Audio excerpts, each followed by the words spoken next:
सूर्यश्चन्दसां वृषभो विश्वरूपः छन्दोभ्योऽध्यमृतात् सम्बभूव समेन्द्रो मेधया स्पृणोतु अमृतस्य देवधारणो भूयासं शरीरं मे विचर्षणं जिह्वा मे मधुमत्तमा कर्णाभ्यां भूरि विश्रुवं ब्रह्मणः कोशोऽसि मेधया पिहितः श्रुतं मे गोपाय ओम शांति शांति शांति।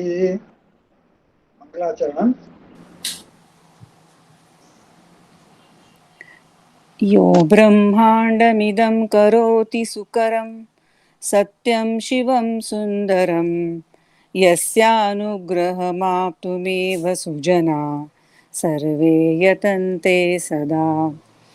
भक्तिं यस्य विना कदापि पुरुषो मुक्तिं न वै विन्दते वेदान्ते च यमाहुरेकपरमं देवाय तस्मै नमः। So last time we were in chapter 3, problems of Vedic literature. So we were seeing how the evolution of Vedic literature took place. So like other religions, Hindu religion is not propounded by a particular saint, but it has evolved on its own with the contribution of so many saints. So we saw the early Vedic period, how people started worshipping the rain god, the wind god, and such other things. So then the next development was the rituals and sacrifices. So we were up to that. So the simplicity of reverence and devotion towards various deities observed earlier soon changed into a tradition of sacrifices and rituals. The mantras mentioned above were chanted while offering the oblations in the sacrifices. The detailed procedure of these sacrifices was compiled in a class of works called Brahmanas. Brahmana is the name of that book itself. These liturgical works, that means detailed descriptions of procedures, were written in prose, and each sect, that is Shakha, of Hindus had its own such text. There are so many Brahmana Granthas, Aitreya Brahmana, Shatapatha Brahmana, Gopatha Brahmana, like each Rigved, Yajurved, Samaved, and their different shakhas, Kanva Shakha, Taittiriya Shakha, Aitreya Shakha, like that, they have got their own Brahmana Granthas, the procedure for rituals. The earlier simple forms like offering milk, grains, ghee, etc., and asking for children, cattle, or power, they changed to more complicated forms where each and everything connected with the sacrifice was glorified, and sacrifices became costly and therefore were confined to aristocratic classes. The fanaticism went to such an extent that the sacrifice was not considered as a means of propitiating and persuading the deities to grant the wishes, but of compelling them to give the sacrificer what he wanted. So let me see how he doesn't give me. I want this and I am doing this sacrifice, so he must give, like that.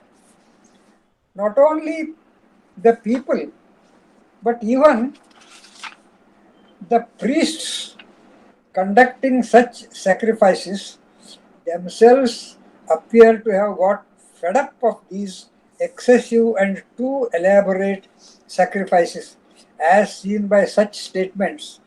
This Aitreya Aranyaka says the priests themselves they claim तद्धैतत्पश्यन्तो विद्वांसो ऋषयः आहुः किमर्था वयम् अध्येष्यामहे किमर्था वयम् वक्ष्यामहे इति. That means, what for are we studying and what for are we performing these sacrifices? So they were fed up. This reaction to such artificial and mechanical sacrifices gave birth to symbolic sacrifices, that is, and meditation, and the concept of one God and one supreme being. Earlier, they were having so many gods. One yajna was for Indra, another one for Agni, and third one for Varuna. Like that, there were so many gods.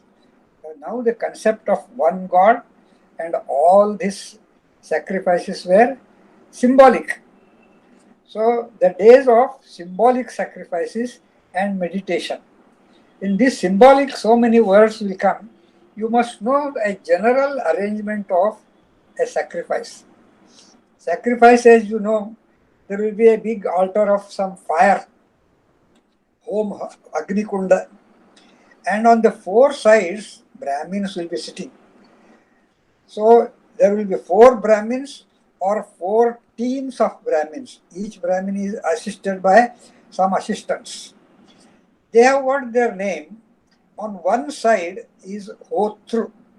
He is called Hotru, Hota. He is the person. He is always a Rigvedi person. And he will offer the oblations in the fire, the ghee and rice and other things. Then another one on left side will be Adhvaryu. He belongs to Yajurveda. He will recite the mantras and other things. And the third side will be Udgatru. So he sings the Veda mantras. He is a Samavedi. He sings the mantras. And the fourth side is called as Brahman. Not that Paramatman or Parabrahman that we are discussing. His name is Brahman. He is a Atharvana Vedi man. He will supervise all the three. That means he will see whether all the three are working according to the laid down procedure. He will just keep a watch on this one. This is the general arrangement.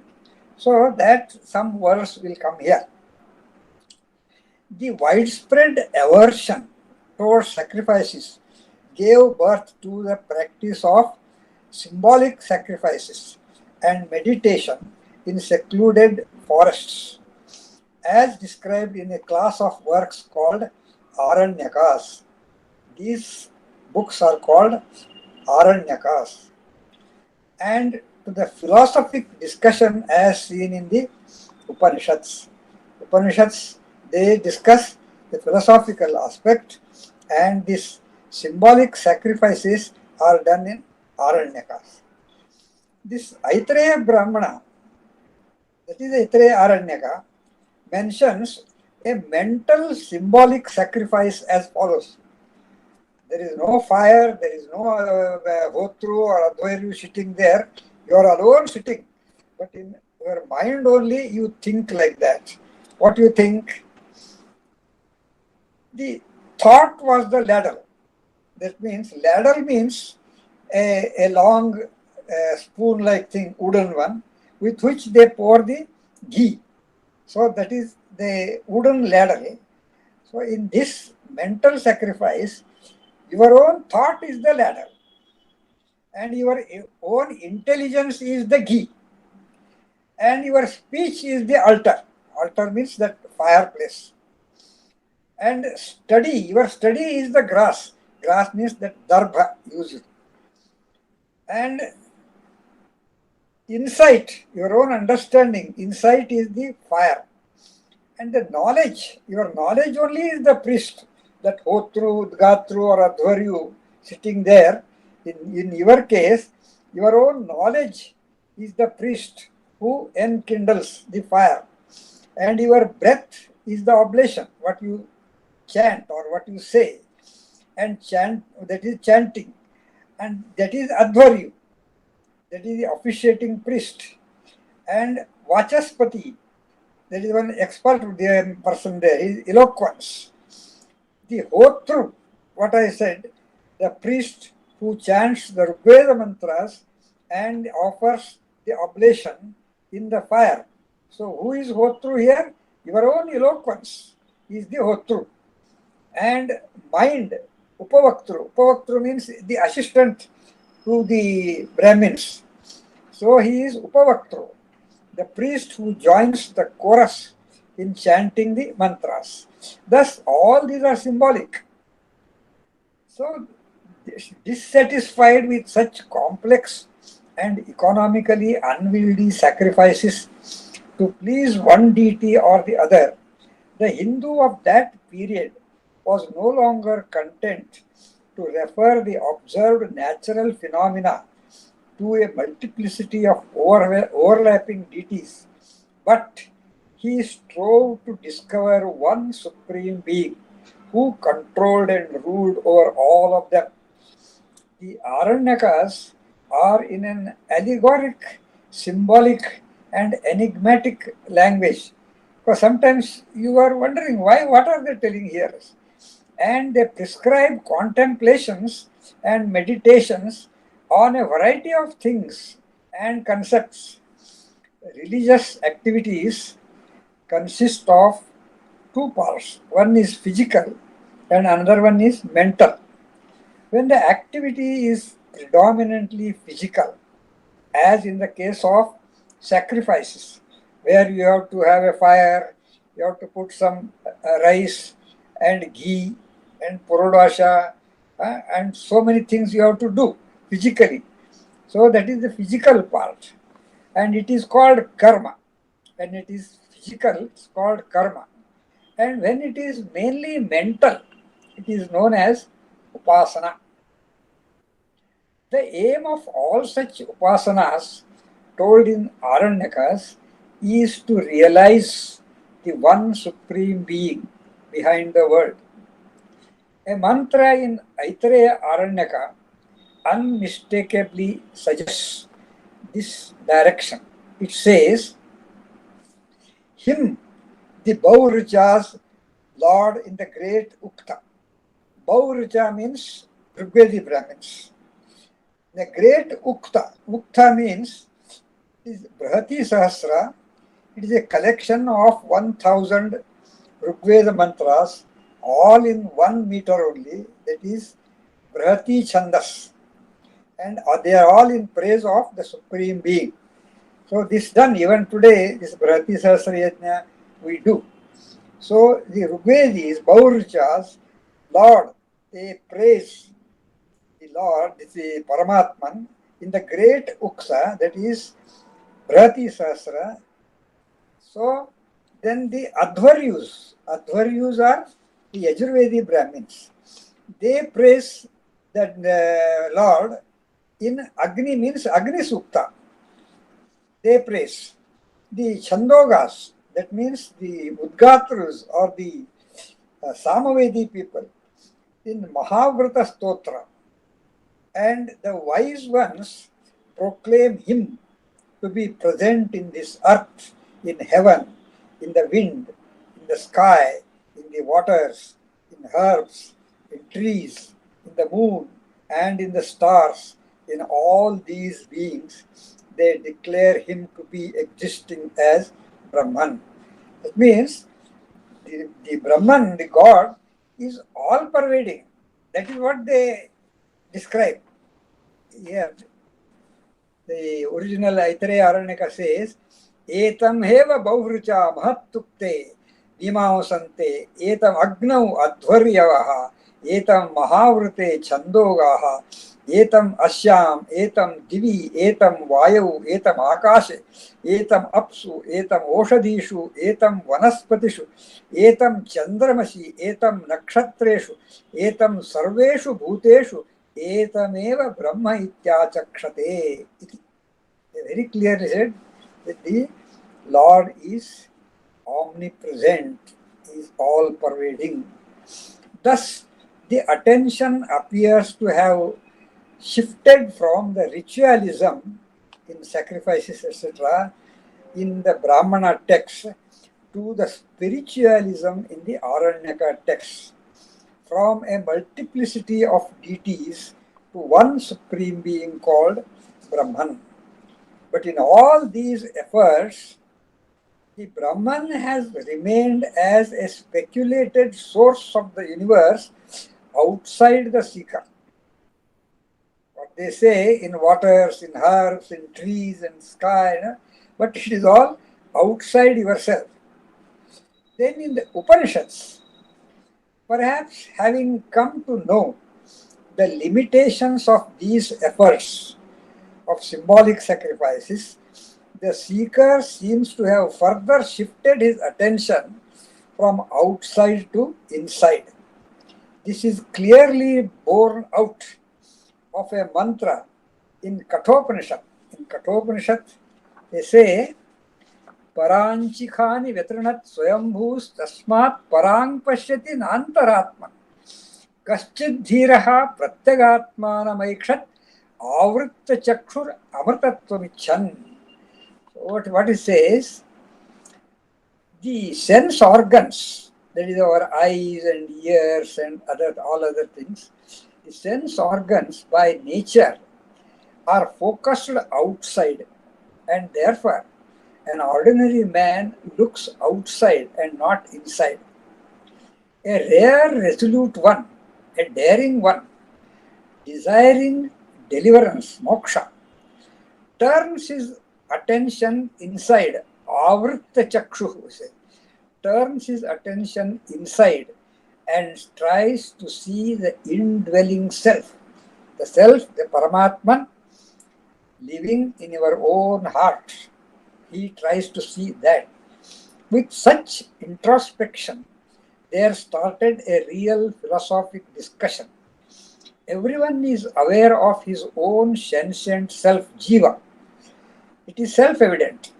The insentient world, Jagat, is perceptible outside. The only thing unknown and worth inquiring into is the master of the world, Ishvara, the Supreme Being. Therefore, the topic of discussion is the relation between Jiva, Jagat, and Ishvara, the Supreme Lord.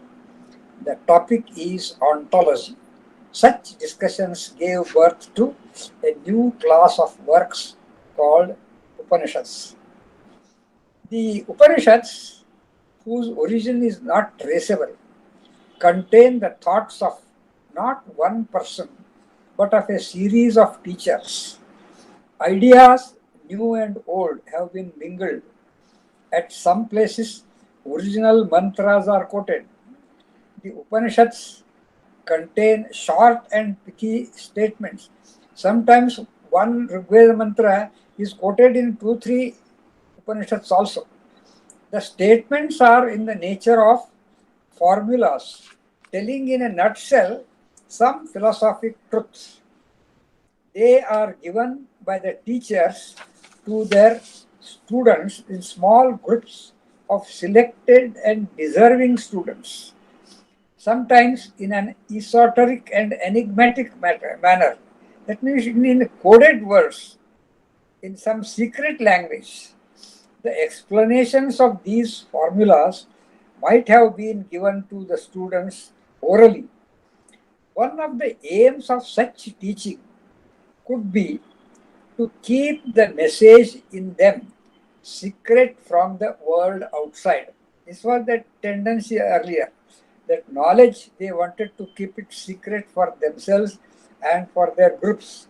Even in this Ayurveda, so many medicines and herbs and all, only a few people knew. They never gave it to anybody else. Because in those days, these patents and copyrights were not there. So they wanted to keep it secret. There were many Vedic teachers belonging to a large number of branches, shakhas or traditions among the followers of Vedas. As a result, we have scores of Upanishads.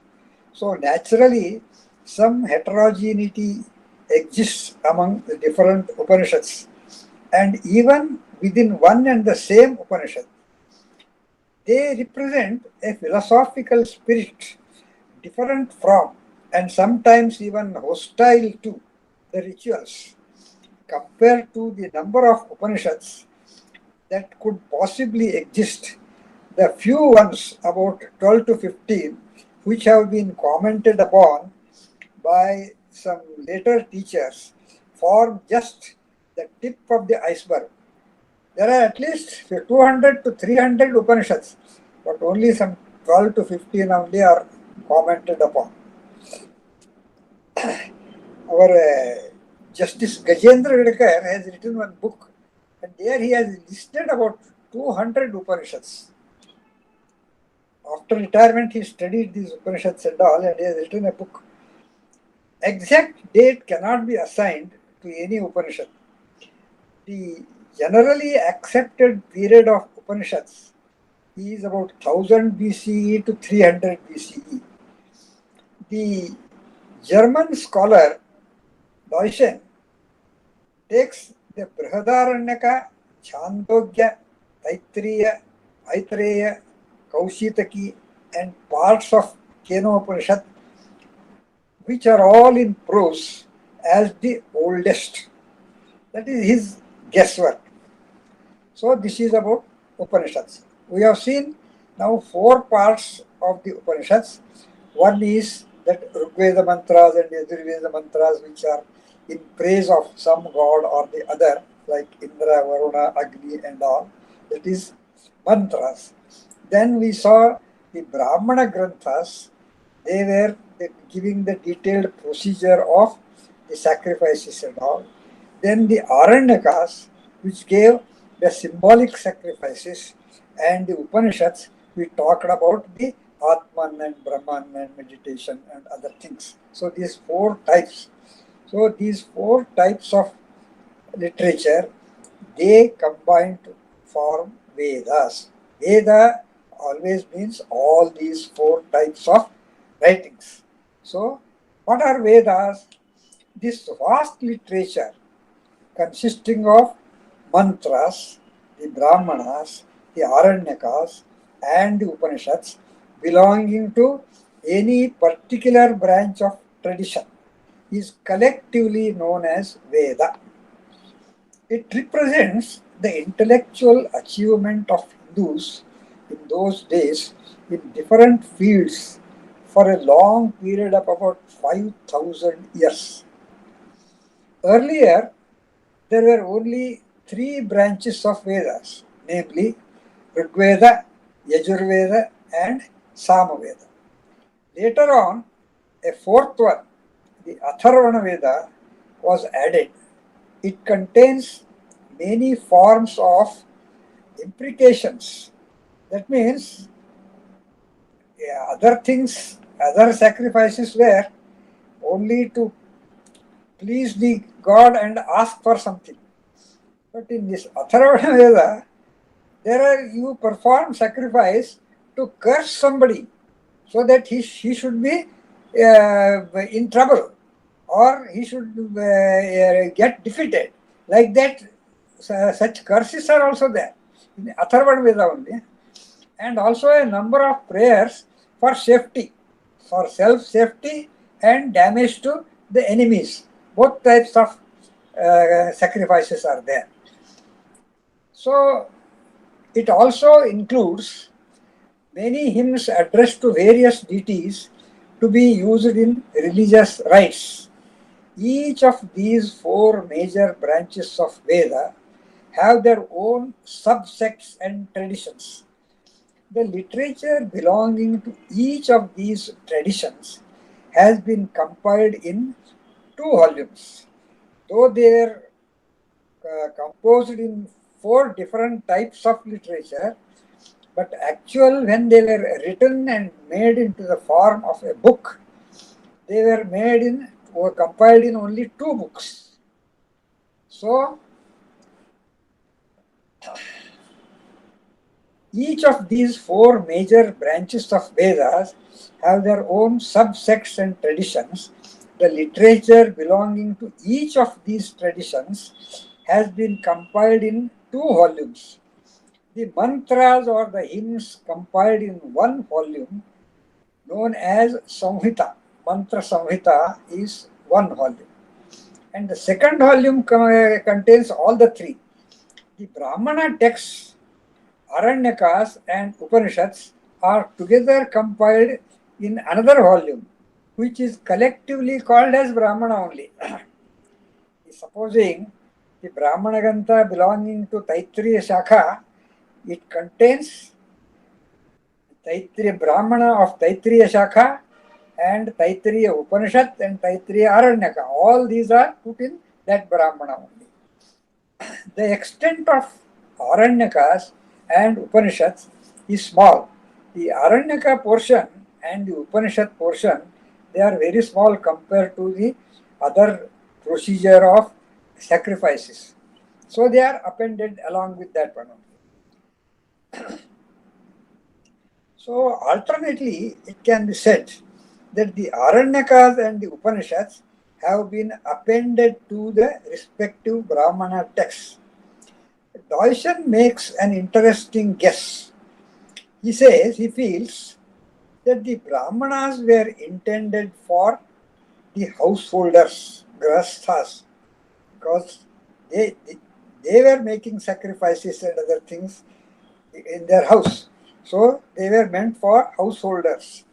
The Aranyakas for those who in their old age withdrew into the solitude of the forest, where they are alone, nothing is there. So their sacrifices were only symbolic, with some darba and other things also. They say, this is my fire, this is my ghee, this is my, like that they were mentally doing that one for those in the forest. And the Upanishads for those ascetics who renounced the world to attain ultimate salvation by meditation. That is the fourth ashrama, the sannyasa ashrama. They only meditate. They don't do even symbolic sacrifices and all. This is what Deussen thinks. Perhaps this may be the three divisions. As said earlier, Hinduism or Hindu way of life is based on the teachings of Vedas. Those Hindus who believe in the teachings of Vedas are known as orthodox, and those who do not are called as heterodox. Vedas are considered as superhuman or not human compositions, apaurusheya, simply because no one knows who composed them and when, and no one has ever claimed to have composed any portion of them. See, in Rigveda, so many mantras are there in praise of Agni or Varuna or Vishnu or anybody. They must have been composed by somebody only, but nobody claims that I have done so. So it is apaurusheya. So this happens in the case of languages also. For example, you speak any language. For example, a particular animal is known in English as horse. Some four-legged animals, you call it as horse.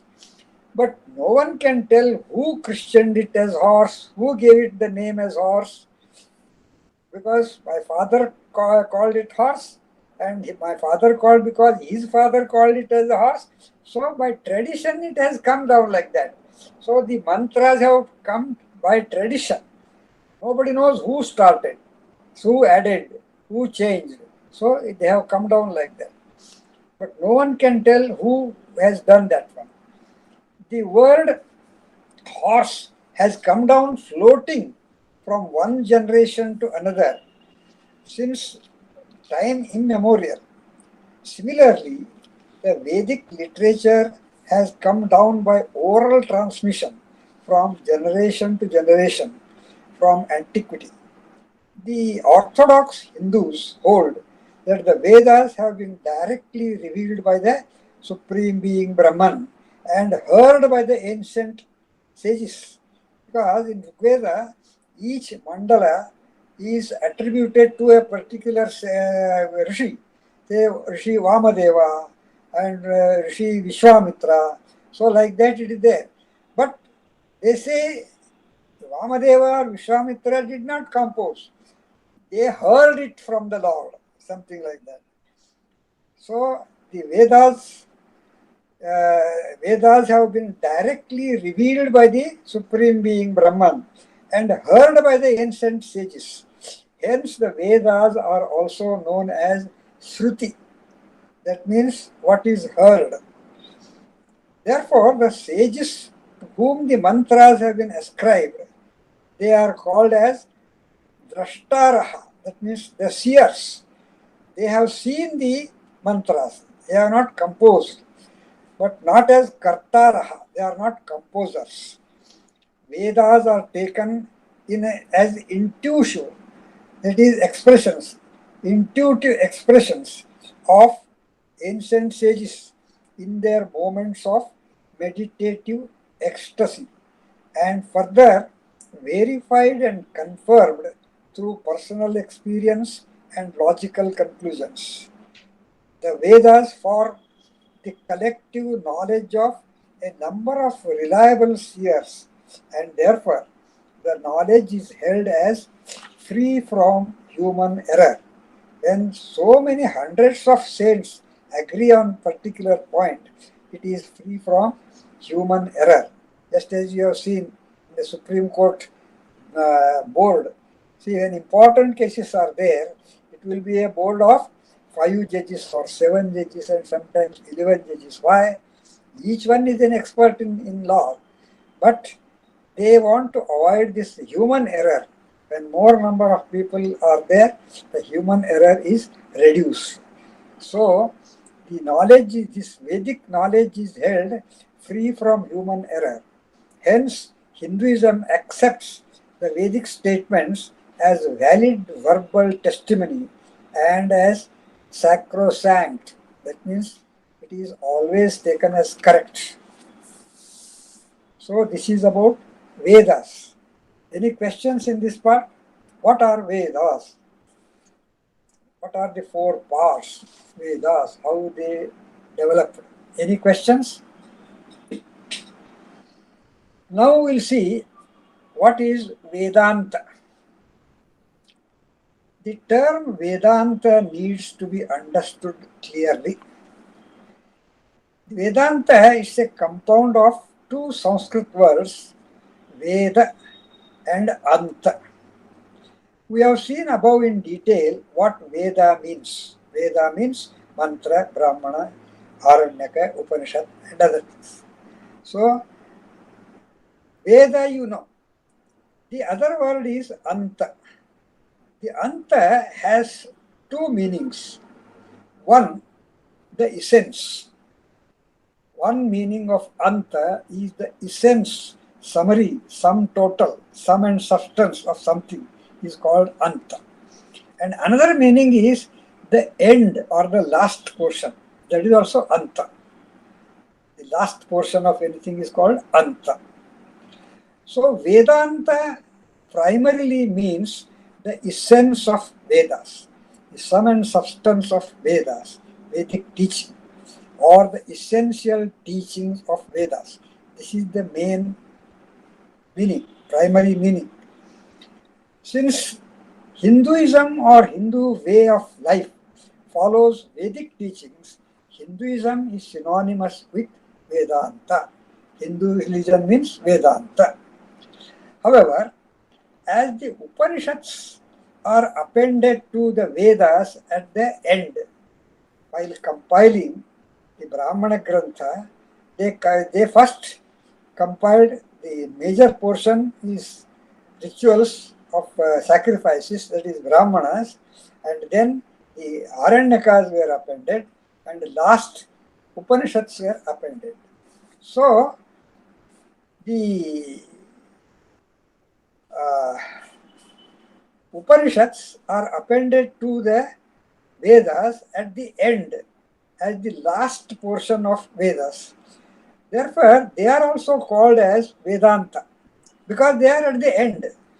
Just as the metaphysics of Aristotle owes its name to its being placed after physics. This Aristotle, he wrote a book on physics also, and he wrote a book on philosophy also. But he appended together first the physics portion and the second is the philosophy portion. Therefore, philosophy is called as metaphysics. It has nothing to do with physics, but still because it is appended to physics, it is called as metaphysics. Similarly, these Upanishads are appended to the Brahmana Grantha at the end, so they are called as Vedanta. So there is a confusion. What is Vedanta? So, taking advantage of this fact, some scholars try to equate the term Vedanta in the sense of the essence of Vedas with the Upanishads. Vedanta means the Vedic teaching. Upanishad also is called Vedanta. So Vedic teaching is Vedanta, Upanishad. So, and make some confused and confusing statements like, for example, all schools of Vedanta claim to be based on the Upanishads. The fallacy involved in such statements will be discussed later at the proper context. Suffice it to say now here that though the Upanishads do contain many valuable Vedic truths, Vedanta is not confined to the Upanishads only, but it transcends them. What is told in Upanishads also is Vedanta only. But the Upanishads are called because they are appended to the end of the Vedas. They have of Vedanta only. But whatever is told in Upanishads alone is not Vedanta. Whatever is in Upanishads is also Vedanta. And whatever is told in the other portion, the Aranyakas, the mantras, and the your Aranyakas, mantras, and Brahmagranthas, all the three, they also contribute to Vedanta. That is, Vedanta encompasses a bigger area than Upanishads. So you don't restrict yourself to Upanishads only. That is what you have to know about the term Vedanta, because they have made some confusion later. Then we come to the Smritis.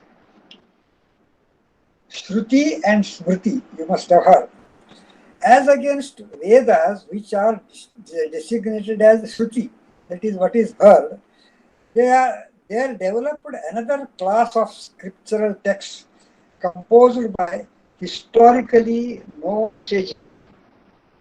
Exactly as composed this one. These works are called Smritis. Some of these are in the nature of rules, means how to perform a marriage or how to the sons and how to perform this thread ceremony and so many things. So these are manuals or rules. They are laws, regulations, and laws like they are called Shrauta Sutra for systematizing the sacrifices, Griya Sutra for regularizing household ceremonies like marriages, christening, funerals, etc. And Dharma Sutras dealing with customary social laws like inheritance of ancestral property, etc. The works like Manusmriti, Yajnavalkya Smriti fall in this category.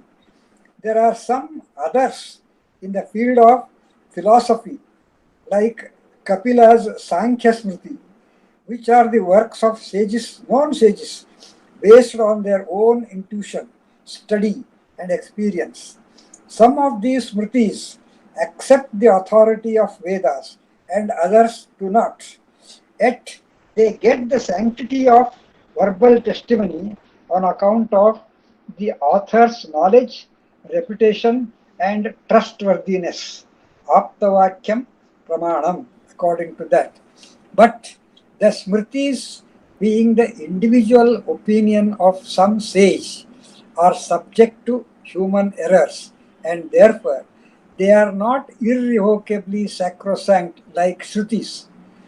In fact, Vedanta, that is Hinduism, does not accept many Smritis which are not in agreement with the Vedas. If some customs or rules prescribed by a Smriti are found out of date or socially atrocious, such rules or clauses can be modified, amended, or altogether deleted. It is not beneficial or wiser to reject the entire Smriti or to blame Vedas or Hinduism for such defects in any particular Smriti. What I am talking about here is Manusmriti. There is a lot of revolution against Manusmriti. Some people burn Manusmriti. That is not necessary. Manusmriti has got some rules and regulations who appear to be atrocious. That is due to wrong interpretation there. It is not like that, but some interpret like that. But if some feel that it is atrocious, you can amend it, you can remove it.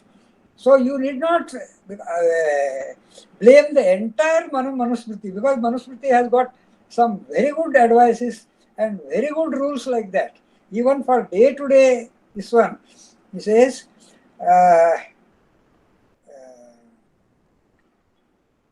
Drishtiputam padam nase. When you step somewhere, before this you step where you must verify where I am stepping. Drishtiputam padam naset. Vastraputam jalam pibe. You must drink water after sieving it, after passing it through the cloth. That means vastraputam jalam pibe. Like that, so many instructions are given for day-to-day behavior. Manusmriti is very good. But some portion they are objected because that caste systems and other things are there. So what I am telling here is, instead of rejecting the entire Smriti, you can amend it. You can delete some portion. You can modify some portion because it is Smriti. But you can't do that in Vedas because they are Shruti. Smriti is subject to human errors.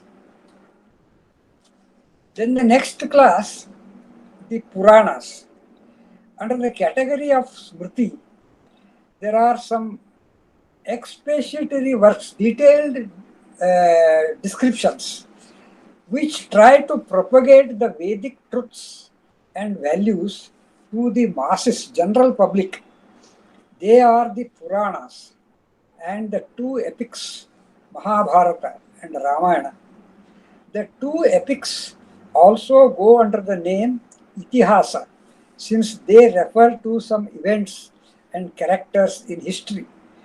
The knowledge obtaining in Vedas was available to a few privileged and competent persons who were prepared to spend the time and energy necessary for that study.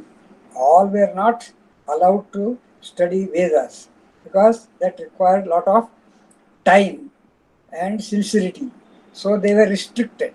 However, the Vedic knowledge was made available to the masses through a number of light and entertaining works like these Puranas and epics.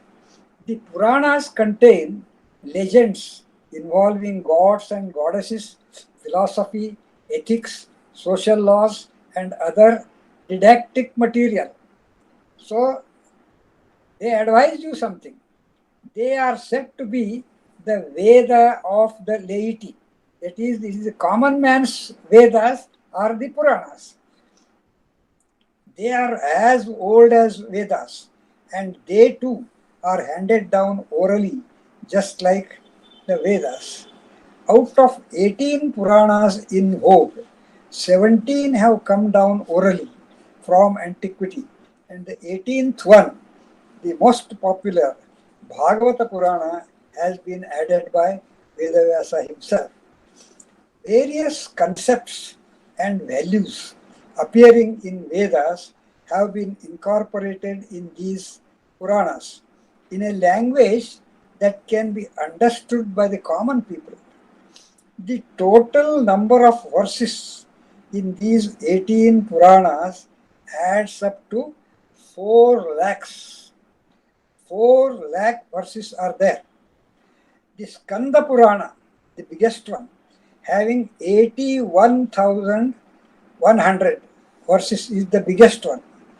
In addition to these 18 Puranas, there are another 18 Upapuranas or minor Puranas.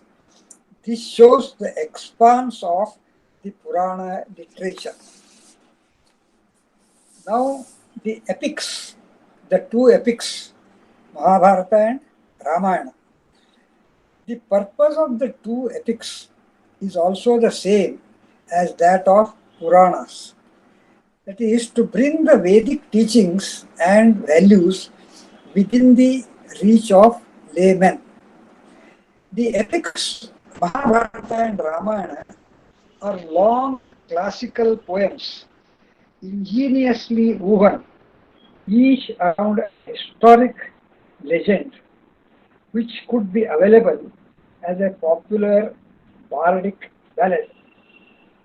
So, some historical events took place, and people started praising or singing them in different ballads, and they came down traditionally. Even now, some fights during Shivaji and stories about Tanaji Malusuri and all, they sing in some ballads, you know.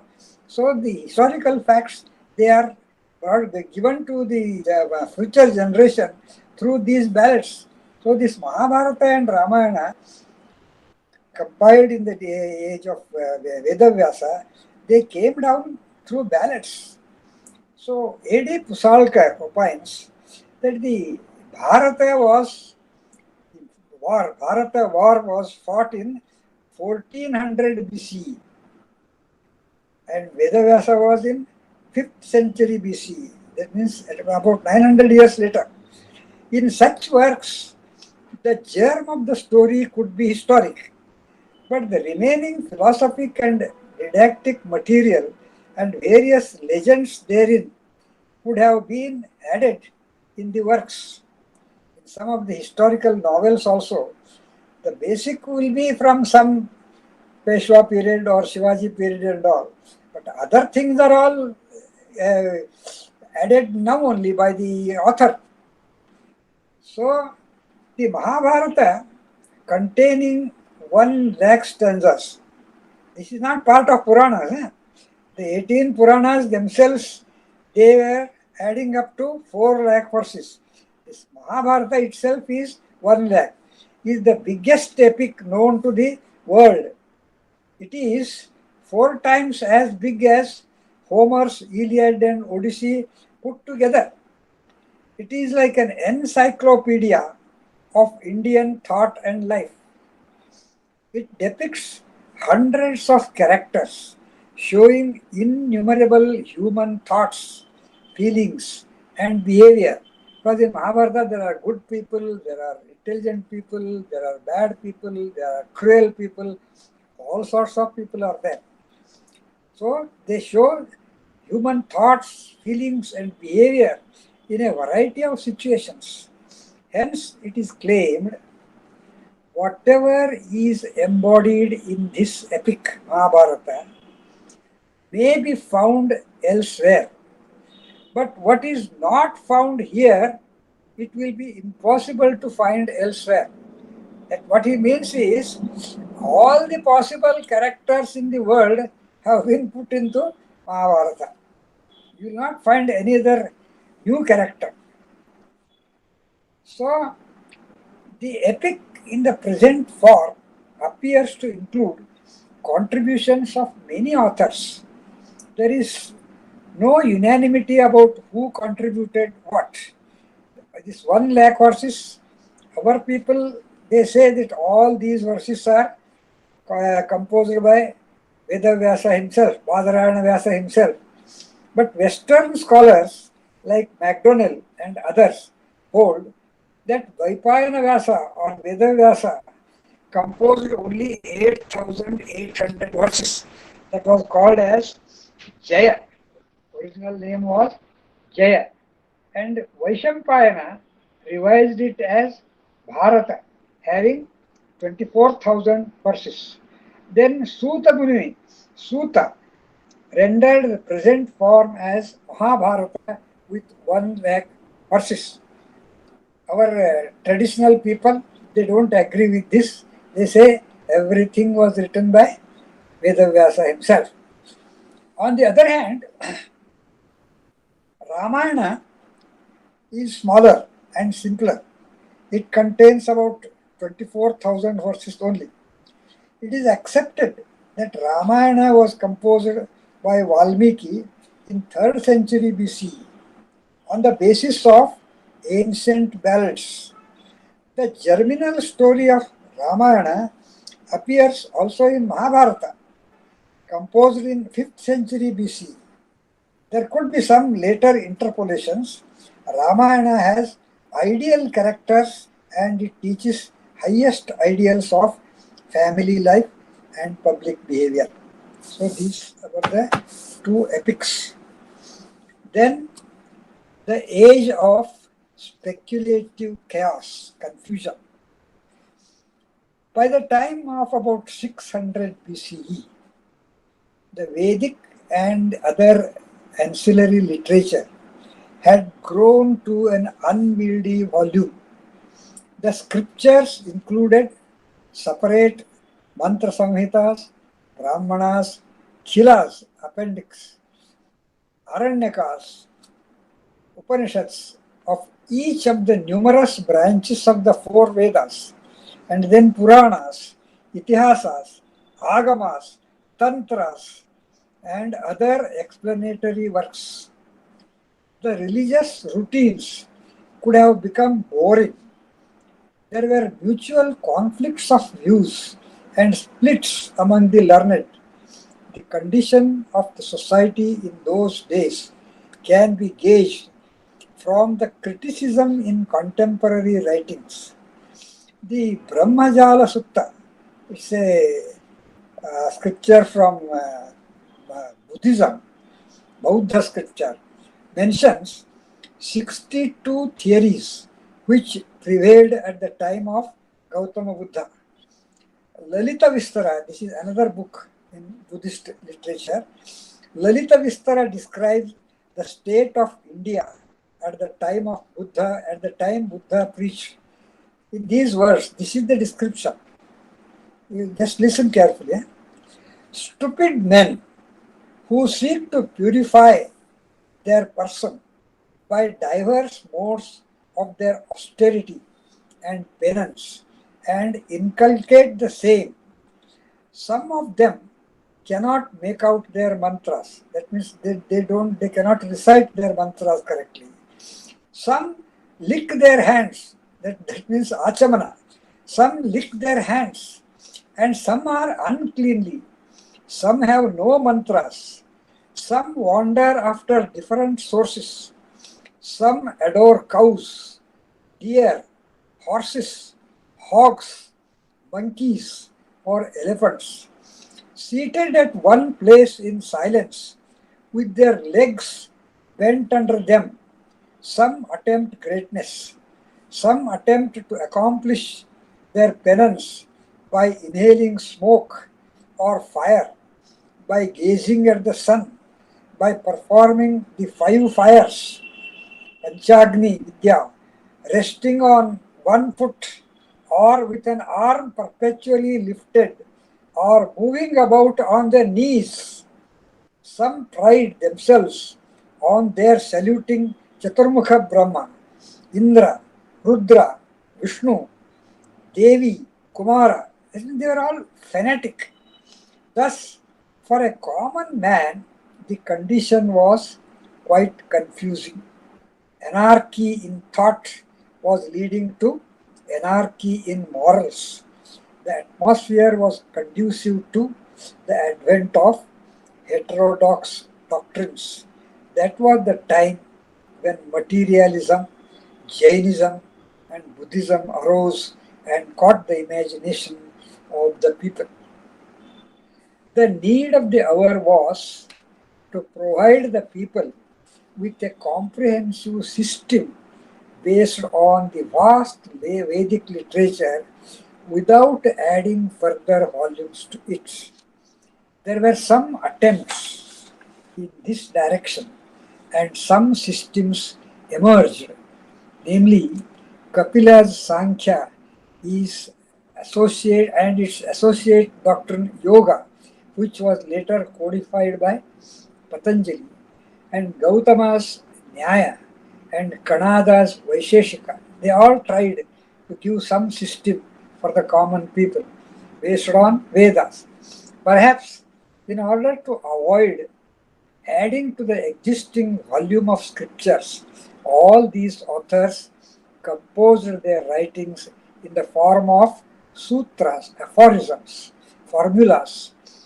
Though these authors accepted the suzerainty of Vedas as the supreme thing, what they gave in their doctrines were their own intuitive theories.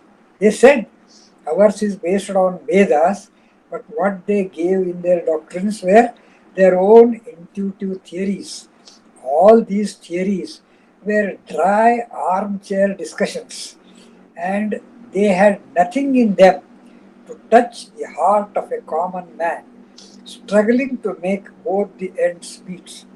Each of these authors promised that those who studied and followed his doctrine would get final beatitude, apavarga, or nishreyas, or moksha. Though all these doctrines were evolved with an aim of removing the confusion in the minds of the followers of Vedas and providing them with a comprehensive system for their spiritual progress, they only added to their confusion. I'll read again. Though all these doctrines were evolved with an aim of removing the confusion in the minds of the followers of Vedas and providing them with a comprehensive system for their spiritual progress, they only added to their confusion. S. Radhakrishnan gives a vivid picture of those times in the following verse. He has beautifully described. He says, a congeries of conflicting theories. That means a jumble, a disorderly thing, a congeries of conflicting theories and guesses accepted by some and denied by others, changing with men and reflecting the individual characters, emotions, and wishes of their authors, filled the air. There were no admitted facts or principles which all recognized, but only dissolving views and intuitions. Discussions were rife about finiteness or infiniteness, or neither, or both, of the world and the self, and the distinction of truth and appearance, the reality of a world beyond the continuance of the soul after death, and the freedom of the will. Some thinkers identified mind and soul, others distinguished them from each other. Some held the supremacy of God, others to that of man. Some argued that we know nothing about it. Others flattered their audiences with mighty hopes and confident assurances. Some were busy building elaborate metaphysical theories, and others were equally busy demolishing them. Many theories independent of the Vedic traditions arose. It was an age of speculative chaos, full of inconsistent theologies and vague wranglings. So there was total confusion.